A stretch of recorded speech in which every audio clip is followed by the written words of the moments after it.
show will go live in 5 seconds. 4, 3, 2, 1. Last point.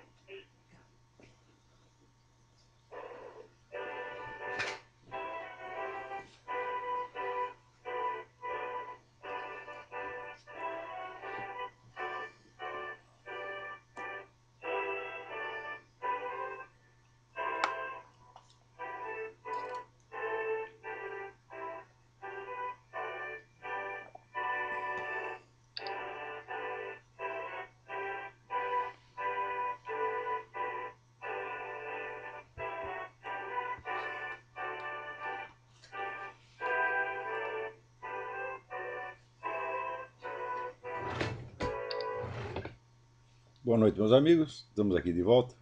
Como sempre, começamos invocando a Santíssima Virgem Maria, o Santo Padre Pio de Pietrelcina, para que roguem a Deus que nenhuma injustiça se cometa nesse programa. Eu acredito que o assunto da semana é essa rebelião no Egito, né? De início, aqui, a mídia chapa branca inventou duas versões absolutamente maravilhosas. A primeira é de que era uma rebelião inteiramente laica, sem conotação religiosa, e que a grande organização revolucionária islâmica, a Fraternidade Muçulmana, não estava participando, estava totalmente marginalizada. A segunda versão era que a Fraternidade Islâmica agora tinha se tornado uma entidade pacífica que não apresentava mais periculosidade alguma. E após essas duas versões terem sido espalhadas por toda a grande mídia aqui, então, finalmente apareceu a realidade. A Fraternidade Islâmica está por trás não só de toda esta violentíssima rebelião no Egito, mas está por trás de rebeliões que estão estourando em vários outros países em torno, Tunísia, Iêmen, etc, etc. Enfim, isso aí é a grande revolução islâmica que está finalmente acontecendo depois de ter sido preparada durante décadas. E o objetivo é, evidentemente, livrar-se dos últimos governos islâmicos que são favoráveis aos Estados Unidos, o que tem boas relações com Israel. Então, trata-se de remover os obstáculos, os últimos obstáculos, que se interpõem no caminho da formação, vamos dizer, do grande bloco islâmico unificado para o combate final contra o Ocidente. Então, isso aí já está sendo preparado há muito tempo, só um cego não vê, e o mais bonito da história é que no Egito os Estados Unidos estão apoiando a rebelião, exatamente como aquele cretino do Jimmy Carter, nos anos 70, apoiou a Revolução Iraniana, né? Então basta o pessoal vir com uma conversa de democracia e direitos humanos e está aí o pretexto, né, para apoiar comunistas e terroristas islâmicos, como fez o Jimmy Carter, dizendo que uma vez derrubado o Shah, se instalaria lá uma maravilhosa democracia de tipo ocidental, que se viu com a instalação da ditadura, uma das ditaduras mais ferozes de todos os tempos. Teve gente que sofreu no tempo do Shah e que hoje tem saudade do Shah, em função do que veio depois. E no Egito será a mesma coisa. Quer dizer, nós vamos aqui instalar a democracia no Egito com eleições livres, imprensa livre, etc, etc. Só quem não te conhece é que te compra. O regime da Fraternidade Islâmica é sempre ditadura. É claro que vai haver uma feroz ditadura islâmica no Egito. E o Egito, que é um país de população enorme, talvez seja o país de maior população entre os vários países islâmicos, vai se tornar então mais uma peça integrada no mecanismo da grande guerra revolucionária islâmica, né? Nos próximos dias nós vamos ter ocasião de esclarecer isso durante o debate que está se planejando aí entre eu e o professor Alexandre Dugin, que é o guru do Vladimir Putin e o teórico do movimento eurasiano. O movimento eurasiano ele nasceu do chamado nacional-bolchevismo. Nacional-bolchevismo foi uma ideia criada por um cidadão chamado Eduardo Limonov. Veja como uma coincidência, os dois, tanto o criador do nacional-bolchevismo quanto o do movimento eurasiano, que são Eduardo Limonov e o Vladimir Putin, são filhos de oficiais da KGB. E o Dugin é hoje mentor do homem da KGB, que é o Vladimir Putin. Então, vocês viram que o agente por trás de todas essas coisas é o mesmo de sempre, a boa e velha KGB. Com o nome alterado, pouco importa, que a KGB já mudou de nome 50 vezes. Começou como Tcheca, depois virou NKVD, depois virou não sei quem, depois virou KGB, agora é FSB, tanto faz. Né? O próprio Vladimir Putin, outro dia, disse o seguinte: olha, não acredita nessa história de ex-KGB, não existe ex-KGB. Uma vez que você entrou na KGB, fica lá até morrer. Né? De lá você só sai morto ou, na melhor das hipóteses, você vai para o Gulag. Então, a história de ex-KGB, a história de máfia russa, a máfia russa é o próprio governo russo e a própria KGB. E, então, em função do fracasso do esquema soviético, né, os russos inventaram um novo esquema imperialista monstruoso, que é o movimento eurasiano. O movimento eurasiano nasce do nacional-bolchevismo. O nacional-bolchevismo era um movimento exclusivamente ideológico, criado por Eduardo Limonov, onde ele pretendia juntar tudo o que fosse anti-ocidental. Então ia juntar ali os remanescentes comunistas, a Igreja Ortodoxa, vamos dizer, a extrema-direita europeia anti-americana, né, os remanescentes nazistas e os muçulmanos. Né? Então seria tudo junto, como eles dizem, a terceira Roma, que é a Rússia, o terceiro Reich e a terceira Internacional, tudo contra o Ocidente. Né? E a novidade que o Alexandre Dugin introduziu aí foi que o nacional-bolchevismo era apenas ideológico. Ele transformou a coisa num plano geopolítico estratégico, abandonando a perspectiva exclusivamente nacionalista russa, que era do Limonov, e adotando a perspectiva de uma união eurasiana, juntando Europa e Ásia contra os Estados Unidos, e acreditando piamente que a União Europeia vai se integrar com a Rússia, então contra os Estados Unidos, que é uma coisa no mínimo duvidosa. Agora, o mais bonito de tudo é que, dentro do arrazoado ideológico com que ele justifica isso, ele usa lá toda o vocabulário do René Guénon e Júlio Zévola, a tradição, o retorno do sagrado, etc, etc. Tudo isso é uma besteirada, sem dúvida. Claro, isso é um discurso pretextual mais falso que eu já vi na minha vida. Porque o Dugin faz ali a crítica do Ocidente baseado num único livro. Ele pega o modelo dele do Ocidente, é o livro do Sir Karl Popper, Sociedade Aberta e seus Inimigos, onde o Karl Popper diz que a sociedade aberta se baseia na inexistência de absolutos e, portanto, na abertura da sociedade a todas as possibilidades. E o Karl Popper é tipo do materialista, cientificista moderno, filho do iluminismo. Né? E o Dugin desce o cacete nisso. E curioso é que ele identifica o modelo que o Karl Popper inventou, o modelo de liberalismo que o Karl Popper inventou, ele identifica isso com os Estados Unidos, quer dizer, como se os Estados Unidos fosse a encarnação do popperismo, né? E esquecendo aqui que metade do país está contra isso, o país está dividido e de maneira alguma ele pode ser identificado, os Estados Unidos podem ser identificados com o esquema globalista. O esquema globalista que no momento está no poder através do Barack Obama e que, vejam vocês, está apoiando justamente a revolução egípcia, assim como apoia toda a esquerda latino-americana e apoia tudo que não presta no mundo e apoia tudo aquilo que o Vladimir Dugin gosta. Então essa história de que o eurasismo é contra o esquema globalista ocidental, isso é uma conversa mole. Estão os dois de mão dadas para implantar no mundo o socialismo. Pô. Isso quando o Dugin descreve ali o modelo econômico a ser adotado pelo eurasismo, ele diz que é um modelo no qual se resguardará a liberdade de mercado para pequena e média empresa, e o resto vai estar na mão do Estado. Então o que é isso? Isso é o bom e velho socialismo. Né? E exatamente o mesmo esquema pelo qual esse esquema globalista está lutando no mundo e que ele apoia por toda parte a mesma coisa. Então essa história está muito mal contada. Né? Agora, a ideia de combater o materialismo ocidental, né, liberalismo materialista, e apelar aos valores tradicionais, né, do sagrado. Isso é uma coisa muito engraçada, porque o sagrado, meus filhos, o sagrado não é uma entidade divina, o sagrado é um conceito acadêmico, né, feito justamente na base de ignorar, né, as diferenças essenciais e algumas insanáveis entre as religiões. Para mim, a única coisa que é verdadeiramente sagrada é a intervenção divina, é aquilo que o próprio Deus faz, não as concepções, né, criadas por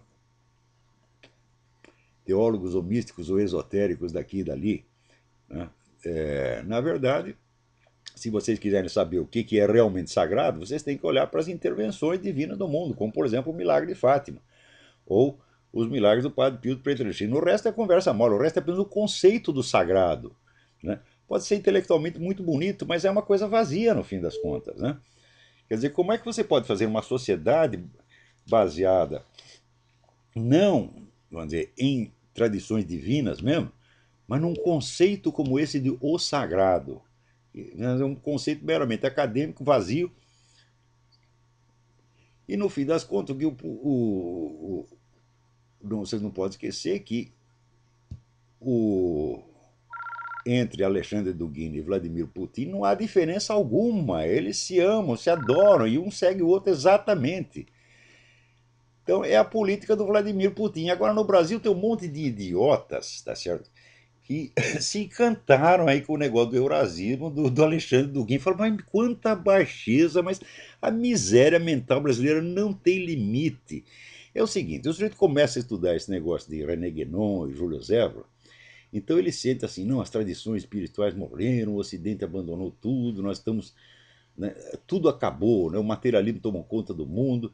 Então eles se sentem muito sozinhos, muito isolados, eles ficam desesperados procurando uma entidade, né, que os proteja, dentro do qual eles se sintam reintegrados. Então aparece o cara com o eurasismo, ele diz, opa, não estamos mais sozinhos, existe um gigantesco movimento mundial que vai restaurar a tradição. E os idiotas caem nisso, meu Deus do céu, que miséria!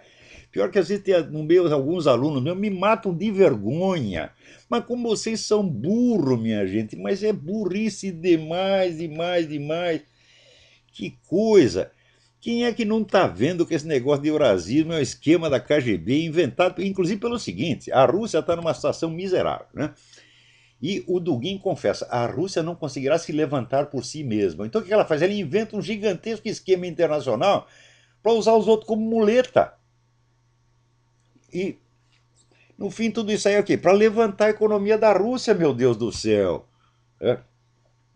Além disso, o Dugin se queixa. Não, depois as reformas liberais do Yeltsin corromperam a Rússia, criaram a corrupção na Rússia. Digo, ai, como se o regime comunista antes fosse um templo de pureza. Tá certo? E não, vamos dizer, o regime mais corrupto da face da Terra. Tem um livro do Konstantin Simes, A Sociedade Corrupta. Leia e vocês vão ver o que era o regime comunista. Onde você não obtinha nada, nada, nada, a não ser na base da propina. Você não podia chamar o encanador, você tinha que pagar o encanador do Estado, mas tinha que pagar propina para ele. Tudo era na base da propina. Tá certo? Eu conheci funcionário da Embaixada Brasileira, lá, não vou dar o nome, né? Que diz, olha, eu lá andava com 2 caixas de champanhe no porta-mala, porque tudo que você ia pedir lá, você tinha que dar um presentinho pro general, pro funcionário, etc. Era tudo assim na Rússia, meu Deus do céu. Agora, por que a Rússia se corrompeu depois da queda do regime soviético? É muito simples, meu filho. Você imaginou o que teria acontecido na Alemanha se, uma vez derrubado o regime nazista, você distribuísse o poder entre todos os membros da SS, da Gestapo e do Partido Nazista e deixasse todo mundo nos seus lugares? Ia ser uma comedeira sem fim. Foi exatamente isso que aconteceu na Rússia. Hein? Os parentes aí do Dugin e do Limonov ficaram todos nos seus lugares, ninguém foi punido, ninguém foi perseguido e imediatamente se transformaram nos milionários, na nova oligarquia. São as mesmas pessoas e é isso que corrompeu a Rússia. Não foi a adoção do liberalismo, não, senhor. A hora que começou a privatizar a coisa, quem foi que comprou? O pessoal do governo, que tinha o dinheiro na mão, tinha as verbas da KGB, que eram verbas ilimitadas, em cima das quais nem o parlamento soviético tinha controle do orçamento da KGB. Então esta gente são os maiores bandidos da face da terra, esses viraram os milionários do dia para a noite.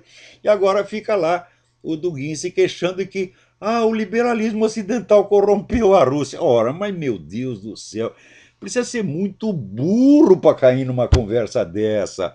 Ou vocês aí, vocês, os caras sabem de quem que eu estou falando, né? Esses, assim, guionista de botequim que tem no Brasil, uma vergonha, uma vergonha.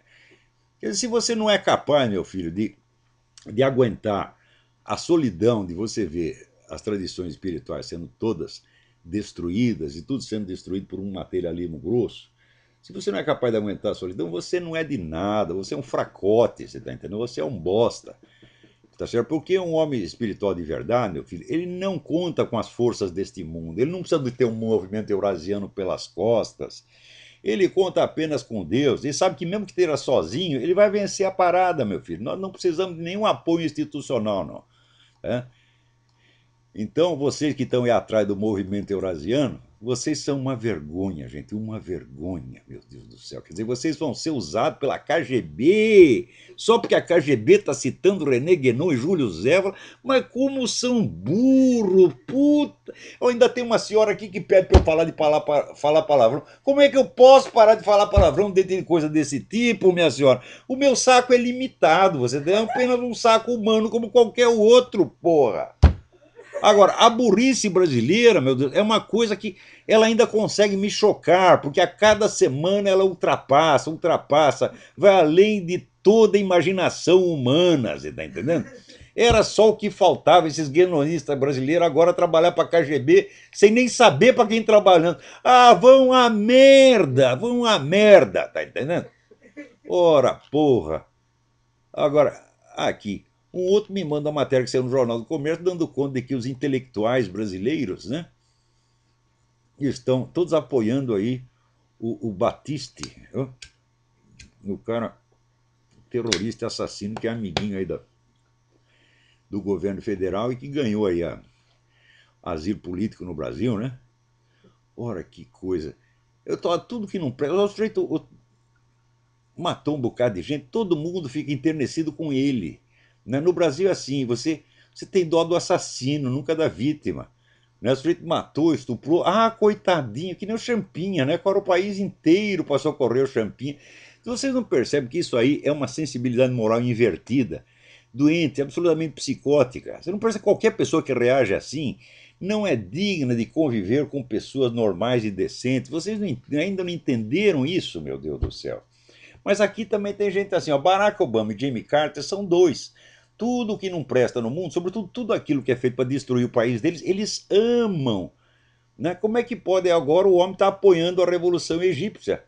E só pedindo para eles não fazer muita violência. Não, façam uma transição. Façam, por favor, façam uma transição pacífica. Quer dizer, passem para o outro lado pacificamente. É uma coisa incrível, né? Agora, você vê que maravilha que é? Aqui também chega a matéria de que numa cidade da Colômbia, aqui, a cidade de Anorí, na região noroeste da Colômbia, 5.000 camponeses aparecendo dentro da cidade, de repente, dentro da cidade, dizendo o seguinte: nós não podemos mais ficar em casa, o pessoal das Farc nos expulsou. Olha, eu quando estava lá em Bogotá, eu vi um monte de gente na rua, né? Pobres, farrapados, né? Com cartaz, né? Me ajude, a Farc me mandou embora. Eu tinha lá uma fazendinha com 2 porcos, os caras me mandaram embora. Agora essa cidade de Anorí também foi invadida por esses coitados expulsos pela Farc. Tá vendo? A Farc, assim, isso aí é que é o amor pelo povo, o amor pelos pobres, opção preferencial pelos pobres. Quer dizer, você, opção preferencial pelos pobres, significa o seguinte: você vai pôr primeiro no cu dos pobres. E como tem pobre para danar, você nunca vai chegar nos ricos, porque é tanto cu de pobre pela frente que não vai dar tempo de chegar nos ricos. Peraí, tem alguém na linha. Alô, quem é? Caiu a ligação, caiu a ligação. Esse telefone está uma porcaria. Né? Agora, aqui estou falando para vocês, a burrice brasileira não tem limite. O governador do Distrito Federal, Agnello Queiroz, um petista, evidentemente, retribuindo o apoio recebido pelas lideranças evangélicas nas eleições do ano passado, proibiu a realização de cultos na rodoviária de Brasília. Era um culto feito entre várias igrejas, né? Era feito todas as tardes de domingo, há anos, né?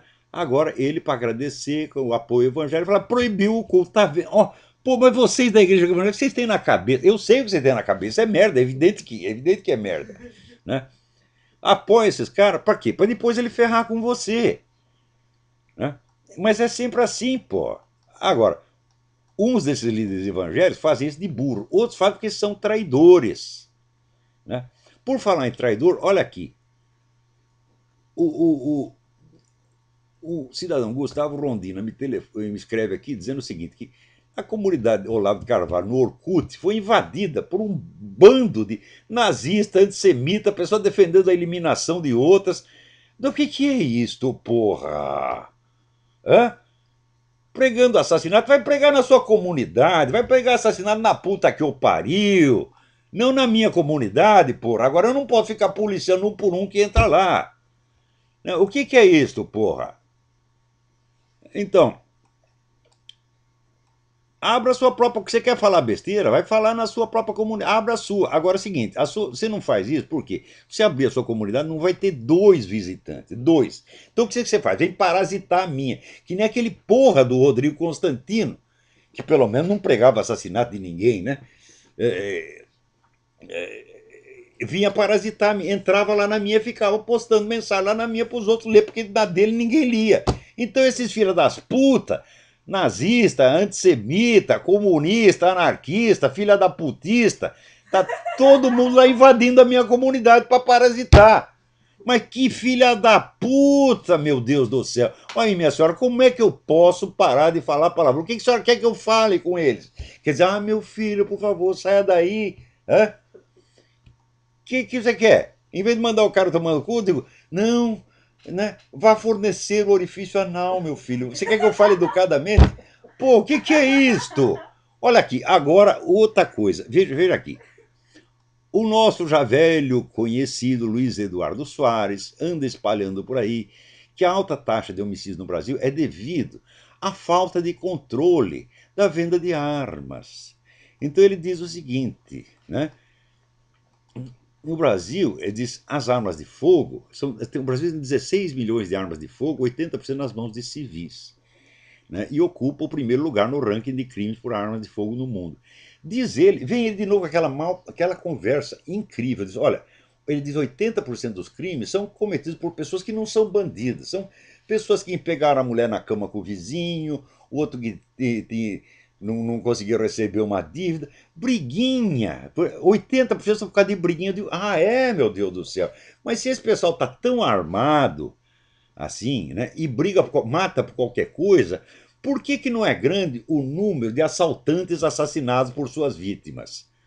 Se esses caras estão armados e dispostos a tudo, então evidentemente, se entra um ladrão na casa, eles vão matar. Então por que é tão ínfimo o número de assaltantes que são mortos por cidadãos brasileiros? Outra coisa, isso aí, o cara vem com a história, não, são crimes cometidos por motivos fúteis. Os bandidos são culpados só por uma quantidade ínfima de crimes.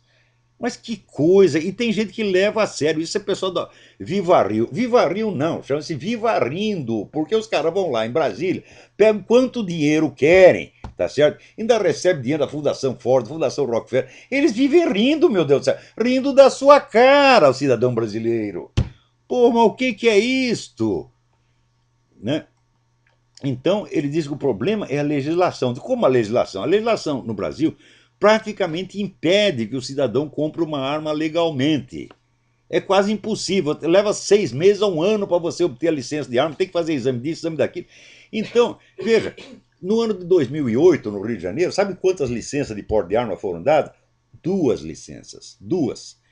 Quer dizer que dando de 2 em 2 licenças, meu amigo, você espalhou arma pelo Brasil inteiro? Não, isso aí é tráfico ilegal de arma feita por gente da própria polícia, você está entendendo? Então, no que você criar mais leis, dificultando ainda mais o acesso da população às armas legais, você vai interferir numa coisa dessa. Quer dizer, o cara quer tomar as armas de você, porque Eles querem que só dois tipos de pessoas tenham armas: o governo e os bandidos. E daí, no fim, você faz que nem na União Soviética, você faz o monopólio estatal do crime. E daí não tem mais nem bandido. Todos os bandidos estão no governo e matam quem eles quiserem. É isso que esses caras gostam, meu Deus do céu. Agora, vem com essas estatísticas, né? Que ninguém sabe de onde saiu e que nunca foram averiguadas por uma fonte independente. E vem com essa generalização. Olha que 80% dos crimes cometidos com armas de fogo dizem respeito a conflitos pessoais, como brigas de vizinho e no trânsito, ou motivação passional. O que é? Você quer dizer que o povo brasileiro é o mais psicopata do mundo e o único normal é você? Ora porra! Se tivesse tanta gente armada assim, tantos civis, homens honestos armados assim, não haveria tanto assalto no Brasil, nem sequestro, nem nada, porque esse pessoal reagiria. Agora, se o cara dá um tiro no outro por causa de uma briga de trânsito, por que ele não dá tiro no assaltante que está invadindo a casa dele? Por que o número de casos de vítimas reagirem a assaltantes é tão ínfimo no Brasil se as pessoas estão tão armadas e dispostas a matar? Então, essa estatística é obviamente falsa. Falsa. Isso aí é pretexto para tornar o acesso às armas legais ainda mais difícil para o cidadão honesto.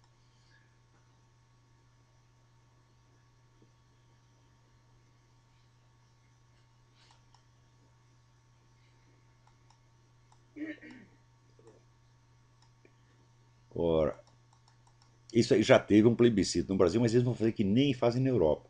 Eles fazem um plebiscito, não deu o resultado que eles queriam, eles fazem outro, até você cansar e botar no que eles querem. Agora, aqui nos Estados Unidos, né, contrariando todas as previsões de que o clamor pela exibição dos documentos de Obama era apenas uma moda passageira, a coisa está aumentando, está ficando cada vez mais complicada. Por quê? O estado do Arizona está votando uma lei pela qual os candidatos à presidência, para ter o seu registro eleitoral, terão que apresentar a sua certidão de nascimento originária, não aquele resumo vagabundo emitido anos depois por internet que o Obama andou exibindo por aí.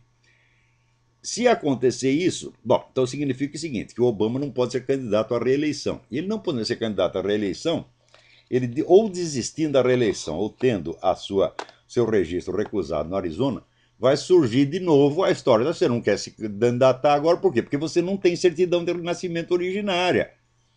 Porque você vê, o governador do Arizona, o governador do Havaí, o tal de Abercrombie, né, ele vasculhou tudo no Havaí e não conseguiu achar uma porra de uma certidão do Obama. Daí foi lá num programa de rádio e disse isso. O cara, o tal do Mike Evans, disse isso pro tal do Mike Evans.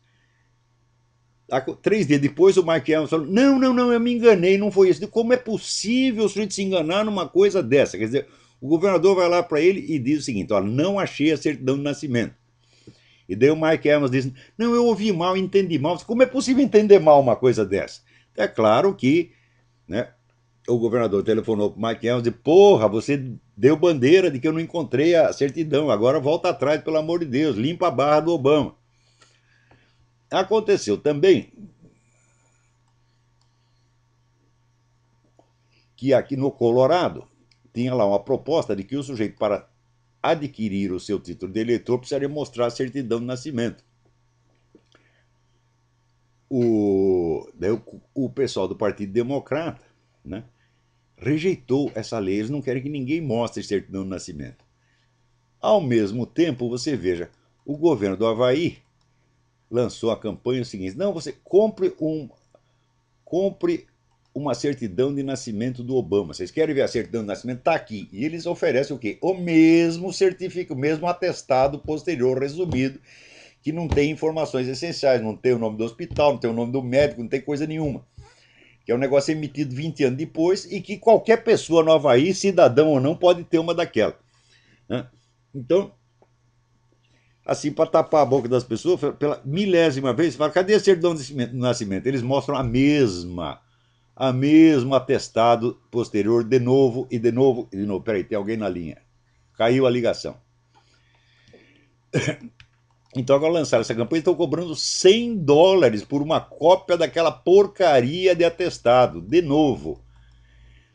Também aconteceu o seguinte: tinha aquele caso do coronel Terry Lake, em que Você recusou obedecer ordens, dizendo que eu não tinha certeza que o Obama era um presidente legítimo. Então daí foi para a Corte Marcial. A Corte Marcial recorreu à Corte Suprema, né? A Corte Suprema, então, recusou ouvir o caso. Mas acontece o seguinte, que as duas juízas, veja, coincidência, Deus escreve direito por linhas tortas, as duas juízas nomeadas pelo Obama esqueceram de responder ao pedido em tempo, de maneira que agora a Corte Suprema vai ter que ouvir a porra do processo. Elas dormiram no ponto. Agora acontece que, veja a ironia, do processo fazia parte do seguinte parágrafo, né? Se o senhor Obama não comprovar que nasceu no Havaí por meio da exibição da sua certidão de nascimento original, a versão completa, aquela mesma que ele está escondendo faz 3 anos, então não se pode ter certeza de que ele é um presidente legítimo, de que ele é realmente um cidadão nativo americano. E se não temos certeza disso, então todas as medidas que ele assinou são todas inválidas, inclusive a nomeação das duas juízas, né? Então o processo pedia que essas duas juízas fossem afastadas do julgamento desse processo, muito inteiramente justo. E aconteceu que elas mesmas tinham que se pronunciar a respeito do pedido de audiência. E elas esqueceram de fazer. Então agora criou-se uma situação na qual parece que a Corte Suprema vai ter que ouvir a porra do processo, querendo ou não. Aliás, tem juízes que querem, né? O juiz Clarence, o negão, aquele que é o mais velho juiz lá, ele já disse que tem que ouvir, né? O outro italiano, o Scalia, também falou, não, nós não podemos mais fugir dessa questão. Então, mais dia, menos dia, isso aí vai estourar, minha gente. No tempo da eleição, eu já disse, a única questão séria que está em discussão aí é o problema da nacionalidade do Barack Obama. Por quê? Porque o homem escondeu a certidão de nascimento, escondeu seus registros médicos, escondeu todos os seus papéis de universidade, escondeu todos os documentos, então era proibido saber quem é o Barack Obama, enquanto o outro candidato, o McCain, era vasculhado em todos os detalhes da sua vida. E a simples ideia de exigir documentos do Obama, então era condenado como teoria da conspiração. Mas como teoria da conspiração? Ele está apenas pedindo um documento, meu Deus do céu.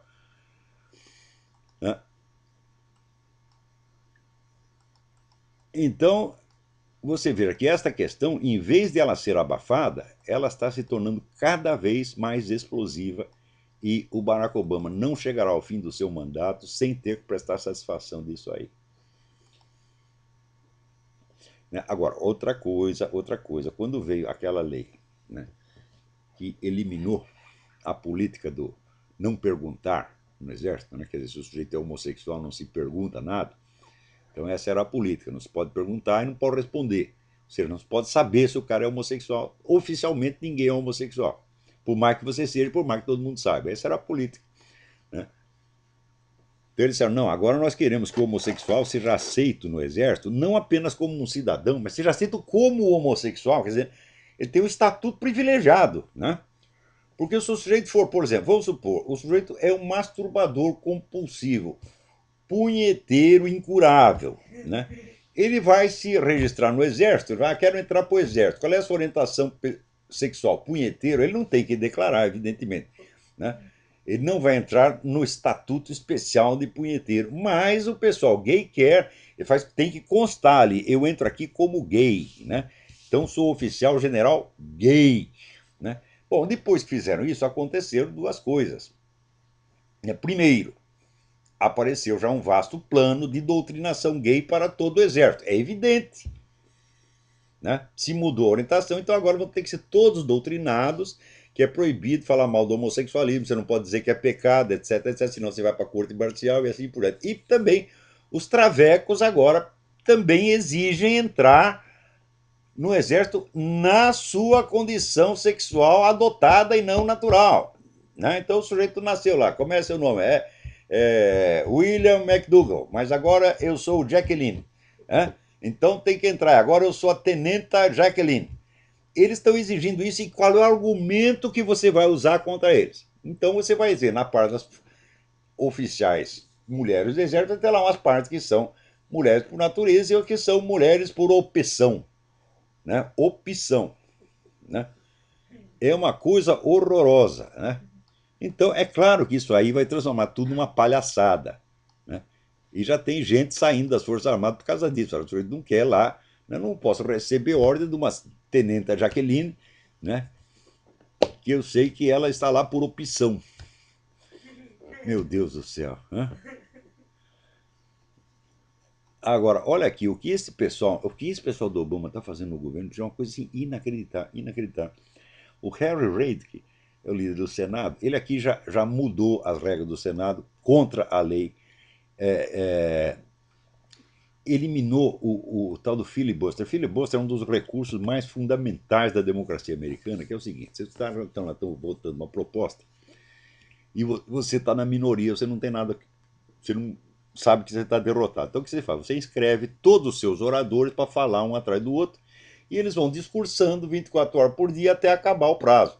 Isso já foi usado milhões de vezes, é um recurso tradicional. Vamos dizer, o último recurso da minoria é o filibuster, né? O Harry Reid já acabou com o filibuster.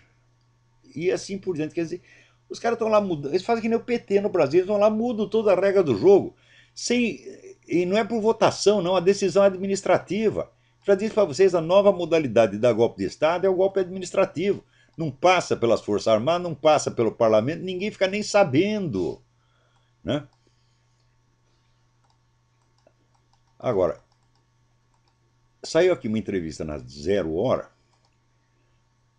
com um pesquisador, professor de psicologia na Universidade de Purdue, em Indiana, chamado Jeffrey Karpik. Né? Ele disse o seguinte: esse negócio de ensinar as crianças, ensino criativo, que você vai lá dar duas ideias para eles, agora vocês discutam, né, e digam o que acham, né, que isso aí não funciona. Mas que o que funciona é a boa e velha decoreba. Você faz o jeito de decorar o negócio. Né? Então eles fizeram um teste, pessoa ensinada por este método criativo, ensinada pela decoreba. Os caras da decoreba passaram 1000 graus à frente dos outros, mas é óbvio. Porque, meu filho, a mente humana, isso aí Aristóteles já dizia, Aristóteles ensinava o seguinte: a inteligência humana não opera diretamente sobre os dados dos sentidos, mas sobre os dados da memória. Então, para algo ser pensado, primeiro precisa estar na sua memória e depois você vai raciocinar a respeito. Agora, se o dado mal acabou de ser transmitido, você mal acabou de receber a primeira informação, já começa a raciocinar sobre a coisa, o que você vai ter que guardar na memória? Não o dado, mas aqueles mesmos pensamentos fugazes que lhe ocorreram naquele momento. Isso é muito mais difícil de decorar do que a informação propriamente dita. Quer dizer, se eu não consigo lembrar o que estava escrito na página do livro, como é que eu vou lembrar aquilo que eu pensei fugazmente naquele momento? É inteiramente absurdo. Então o que tem que fazer? Tem que decorar primeiro e mais tarde você raciocina. Essa é a coisa mais óbvia do mundo. Né? Mas no Brasil, desde os anos 60, né, todo mundo era moda falar contra a decoreba. Então daí veio o ensino criativo. Eles começaram com o negócio de... era chamar colégio de aplicação. Né? Era o colégio dos gênios. Eu vejo quem que saiu dessa porra desse colégio que vale a pena você prestar atenção. Né? Saiu algum filósofo, saiu algum grande escritor, algum grande cientista? Nada, nada, nada. Né? Agora, olha, cada coisa que acontece, meu Deus do céu. O Glenn Beck, no programa dele, começou a contar a história do George Soros e contou que o George Soros, quando ele era adolescente, ele trabalhava ali num programa que tirava as propriedades dos judeus para dar para os funcionários do partido nazista. E o filho da puta do George Soros trabalhava nisso. É verdade que ele era apenas um adolescente, um moleque, de 14, 15 anos. Mas olha, eu com 14, 15 anos, se me oferecesse um emprego desse, eu mandava enfiar um emprego no cu, evidentemente. Né? Eu vou entregar as casas dos meus patrícios para aqueles que estão nos perseguindo, nem com 14 anos, com 12 anos, com 10 anos, eu saberia que não é para fazer isso. Mas daí todo mundo diz: ah, coitadinho do Jorge Soros, ele fez isso para ele sobreviver. Ele sobrevive no cu dos outros. Pô, o que é isso? Então o Glenn Beck estava lá contando essa história e naturalmente se referiu então à perseguição aos judeus, ao holocausto, etc, etc. O que fez o Jorge Soros? O Jorge Soros tem um grupo de rabino que ele financia. São 400 rabinos que ele está lá enchendo de dinheiro. O rabino de esquerda. Né? Os rabinos escreveram lá para a Fox News protestando contra o abuso do tema do Holocausto. O Glenn Beck falou demais sobre o Holocausto, ele está abusando do Holocausto, ele está abusando de chamar o outro de nazista. Eu digo: mas meu Deus do céu, mas era nazista mesmo, o cara trabalhava com os nazistas. Quem trabalha com nazista é o quê? É nazista, porra. Agora acontece o seguinte, o pessoal da esquerda está o tempo todo chamando os outros de nazistas, né, por qualquer coisa. Quer dizer, você é contra o aborto, você é nazista, você é culpado do holocausto, né? Não é assim que eles fazem? Agora o Glenn Beck se refere ao nazismo num contexto perfeitamente adequado, que é da história de um sujeito que colaborou com os nazistas que estavam lá pondo no cu do judeu. O que faz o Jorge Soros? Escorrega um dinheiro para esses rabinos filha da puta, vendido, você tá entendendo? Para eles reclamar do Glenn Beck, que tá falando a favor deles, porra! Né? E estão lá ajudando o cara que ajudava a persegui-los na Alemanha. O que é isto, meu Deus do céu?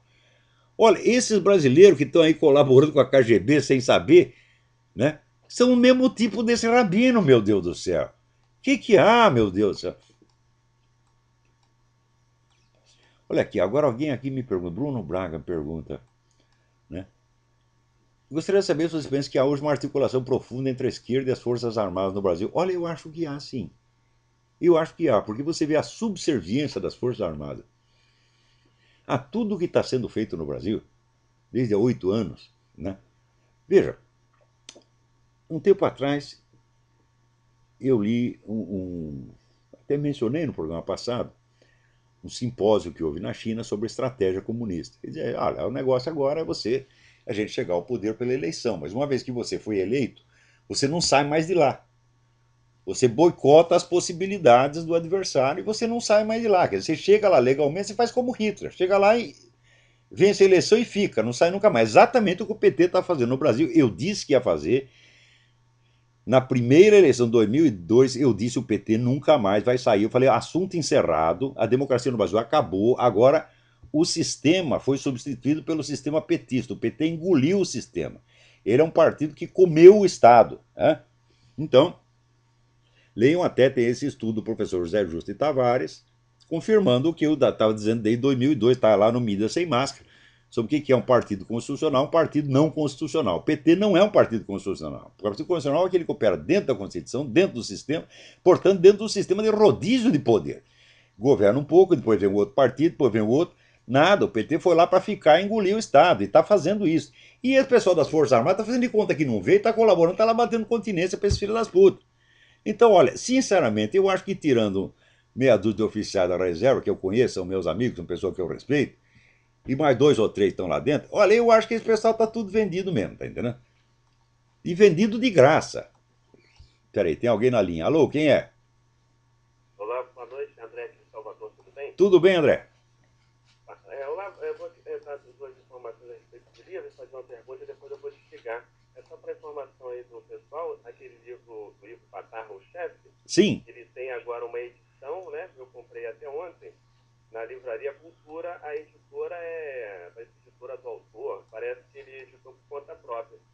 Também não sei se você sabe aquele livro que você recomendou num programa de um ano atrás, mais ou menos, O Outono da Idade Média. Sim. Também tem uma edição brasileira pela editora Cossack. É acessível, porque tinha uma edição brasileira, mas custava os olhos da cara.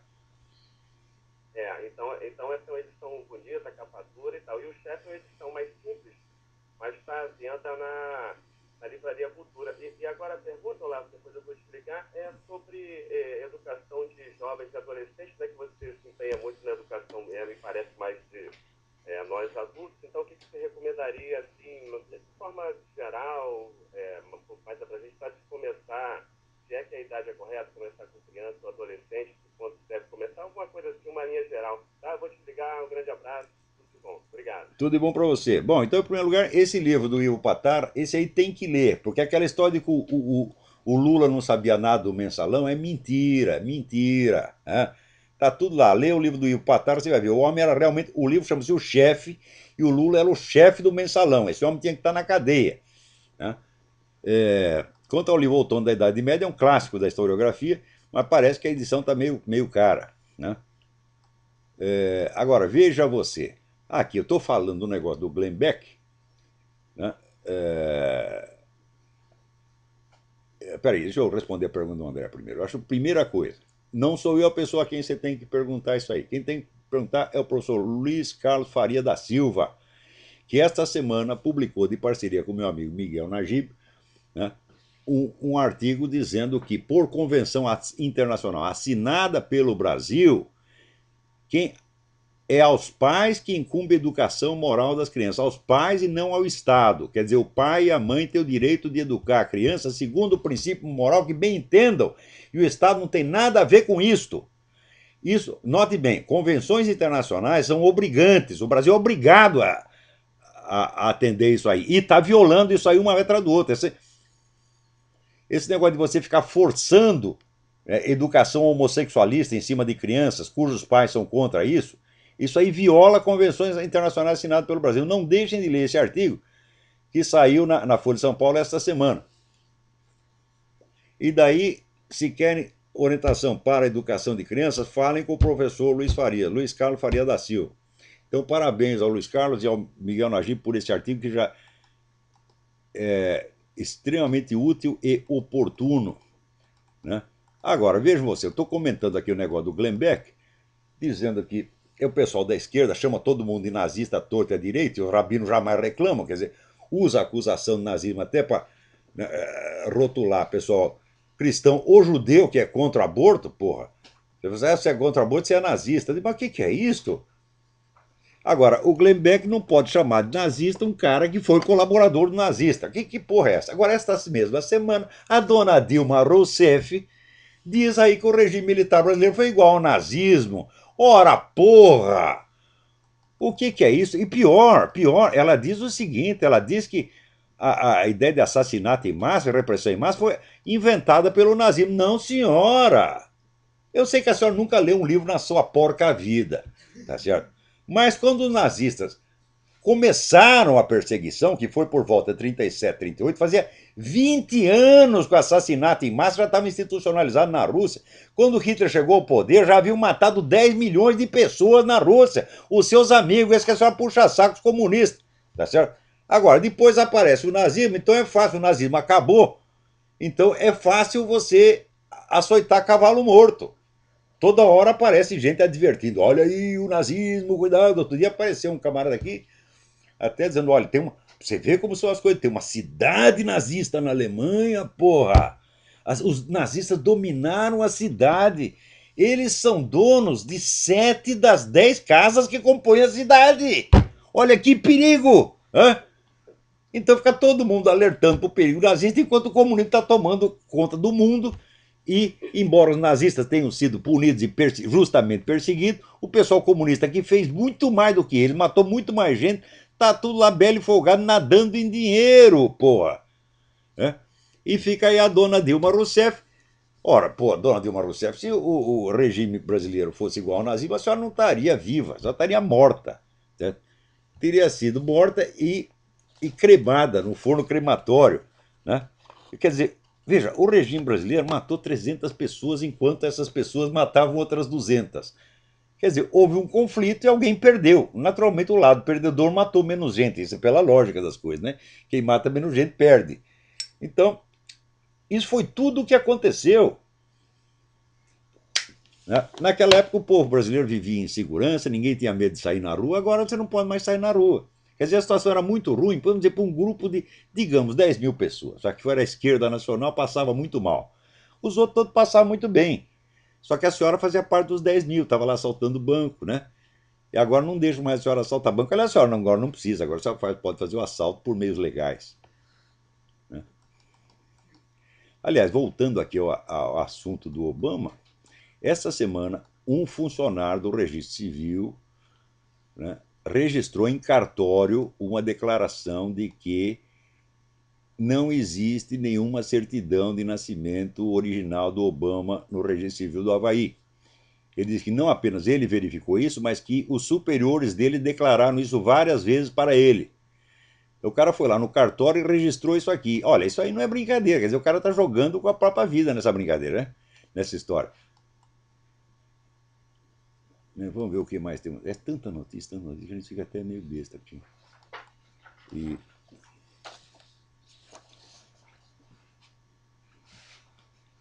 Também queria lembrar que se tiver algum aluno do seminário de filosofia, mesmo seminário de filosofia ouvindo, essa semana várias contas ficaram bloqueadas ali no seminário, a pessoa não pôde entrar. Por quê?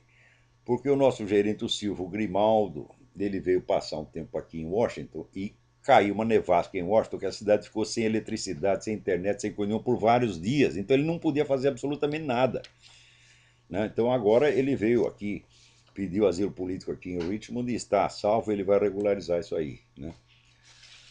Outra coisa, aqui, a Human Rights Foundation enviou uma carta a Trinidad Jiménez, ministro dos Assuntos Estrangeiros da Espanha, pedindo que a Espanha reconheça a existência de prisioneiros de consciência na Venezuela, reconheça oficialmente, né? E cita aqui alguns casos. Então, vamos acrescentar esses casos, né? Escrevam para a Human Rights Foundation, olha aqui, info@thehrf.org, mencionando o caso do Alejandro Penha Esclusa para que eles incluam nesse negócio, né? Então, a Human Rights Foundation é formada, inclusive, por ex-prisioneiros de consciência como Vladimir Bukovsky, Václav Havel e outros. Então, Elie Wiesel é gente que sabe do que se trata porque já passou por isso, né? Então, agora, esta semana, aquele juiz lá da Venezuela, que já tinha falado horrores do Alejandro Penha Esclusa, já viu o juiz sair falando mal do réu antes da primeira audiência? Quer dizer, isso é anunciar a sentença com antecedência. Então, esse mesmo cara, como se esperava, ele decretou que assinou lá que vai haver um processo contra o Alejandro Penha. Quer dizer, a simples prisão dele já é um escândalo. Agora, haver um processo, como processo? Diz que tinha bombas lá. O Alejandro diz o seguinte: olha, quem plantou essas bombas lá foi a própria polícia na hora que chegou. Mas se o Alejandro Penha, o homem engenheiro, meu Deus do céu, ele vai guardar a bomba embaixo do bercinho das filhas? O que é isso, porra? Né?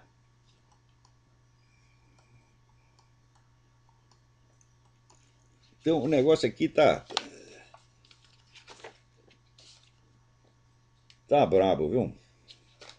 Peraí, tem alguém mais na linha. Alô, quem é? Alô, lá, Alberto, Rio de Janeiro. Alberto, tudo bem? Tudo bom, pessoal? É o seguinte, aqui eu me interessei pelo seminário de filosofia, e aí eu preenchi o cadastro no site, mandei os e-mails, mas semana passada eu não tive uma resposta. Mas foi por causa disso aí que eu acabei de mencionar. Quer dizer, o Silvio Grimaldo, gerente do seminário, estava aqui em Washington. Em Washington não, ficou vários dias sem eletricidade, sem internet, sem coisa nenhuma. A cidade ficou bloqueada. Caiu neve lá para cobrir a porta das casas, ninguém podia nem sair de casa, não tinha nem aquecimento dentro, todo mundo passando frio. Ele ficou lá preso dentro de casa vários dias, coitado. Ele não podia fazer nada. Não estava sabendo. Então agora. Era só para saber. Aí eu fico no aguardo, então, mãe. Agora ele veio aqui para Richmond, está lá na casa da nossa assistente Isabela e quem sabe nos próximos dias já regulariza tudo. Ah, ótimo, tá bom. Tá bom? Muito obrigado. Obrigado eu. Abraço, obrigado. Agora aqui, eu estou falando negócio do Obama. Você vê, em 10 estados estão sendo discutidas legislações para obrigar os candidatos à presidência a exibir a sua certidão de nascimento. 10 estados estão discutindo isso agora. Veja, no começo o pessoal achou que ia resolver isso aí com meia dúzia de risada e piada, né? Não, isso é a teoria da conspiração, Mas peraí, o negócio é muito sério. Você não pode chegar à presidência de um país, como os Estados Unidos, ocultando toda a sua vida, né? Inclusive o outro descobriu aqui que é o seguinte: não existe nenhuma mínima prova de que o Barack Obama e a mãe do Obama tenham se casado jamais. Não tem certidão de casamento, não tem convite, não tem foto da festa, não tem nada. Então não tem sequer prova de que o Barack Obama seja filho do Barack Obama Sênior. Quer dizer, a vida do cara é um mistério total. Como é que pode ser isso? Como é que se pode permitir que o cara do país mais rico, mais poderoso do mundo seja um total desconhecido, um mistério e que não e será proibido investigar? Agora, enquanto isso, veja o seguinte: o bispo auxiliar de Bagdá, Monsenhor Shlomo Vardouni, denunciou que a situação dos cristãos no país está cada vez pior e solicitou ajuda internacional para socorrer a comunidade. Diz que estão matando cristão a rodo em Bagdá, né? E ninguém está fazendo coisíssima, não. Quer dizer, a matança de cristão virou moda agora. Quer dizer, por um lado, no Oriente eles matam e aqui eles tapam a boca dos cristãos, né? Então como é que vai ser isso? Enquanto isso fica o pessoal aí gay chorando que são, ah, nós somos vítimas de perseguição. Que puta mentira, meu Deus do céu. Quer dizer, quem está sofrendo perseguição no mundo são os cristãos, não são vocês, não. Vocês estão com a faca e o queijo na mão, porra. Agora, aqui nós recebemos uma carta, aliás, foi enviada lá para o Legal Forum, onde saiu a tradução americana do meu artigo sobre o professor Miguel Nicoleles, e alguém então comenta, diz, olha, eu sempre fui contra a perseguição aos gays, etc, etc, que né, tinha grande apreciação pelo fulano de tal, que foi um líder gay que conseguiu alguns direitos civis para eles, tal. Mas agora eu estou vendo que o negócio virou, são eles que viraram os perseguidores. Eu digo, ora, mas é muito simples, meu filho. Você acha que as leis para proteger o gay estão protegendo apenas a conduta homossexual? É claro que não, estão protegendo a comunidade gay enquanto força política, que é completamente diferente, que inclusive pode ter cara que não é gay lá dentro, né? Então, é claro que a conduta homossexual em si não oferece nenhum perigo para a comunidade. Dois caras se juntam, vão lá para um hotel, fazem lá o que tem de fazer, o que é que nós temos a ver com isso? Não prejudica em nada. Porém, a hora que isso se torna uma força política, aí começa a ficar realmente perigoso. Por quê? Porque eles querem impor isto como padrão de conduta a toda a sociedade, até inclusive forças armadas. Então aí começa a ficar perigoso mesmo. Olha, meu filho, o que é perigoso para a sociedade não é o homossexualismo, é comunidade gay, é o poder gay organizado. Isso é que é o perigo. Agora, aqueles que achavam que protegendo, né, as reivindicações gays estavam apenas assegurando às pessoas o direito à sua intimidade sexual são uns ingênuos, né? Porque aquilo que foi promovido, vamos dizer, não é a conduta gay, eu digo, olha, ela em si mesma jamais foi perseguida por ser por sua própria natureza, uma conduta privada. Você não vai ficar invadindo a casa do fulano para ver se eles estão dando, você não sabe o que eles estão fazendo lá dentro.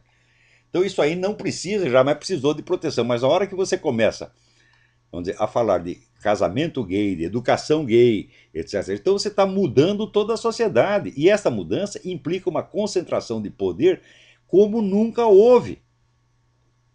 Porque se alguém tem que ser intolerante, é o gay. O gay não pode tolerar crítica nenhuma.